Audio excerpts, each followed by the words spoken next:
এগুলো দাদা কোথায় থেকে ধরেন? পানি থেকে।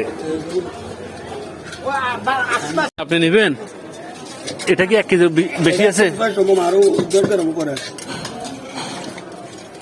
মাংস কতটুকু পাওয়া যাবে? কামাইলে ওরে বাবা, এটা তো ওজন বেশি। ঠিক আছে,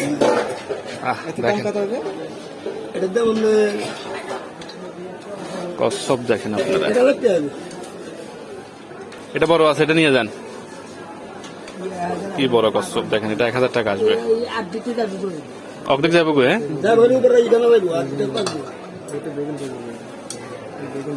নিবেন? এটা নিবেন? দেখেন এই এগুলো দাদা কোথায় থেকে ধরেন?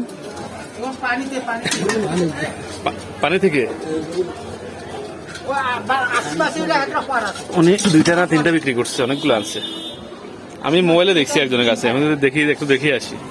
এগুলো ঘটনা হচ্ছে যারা অ্যালার্জির রোগী তারা আবার খাইলে বেশি সমস্যা। হ্যাঁ, কচ্ছপ।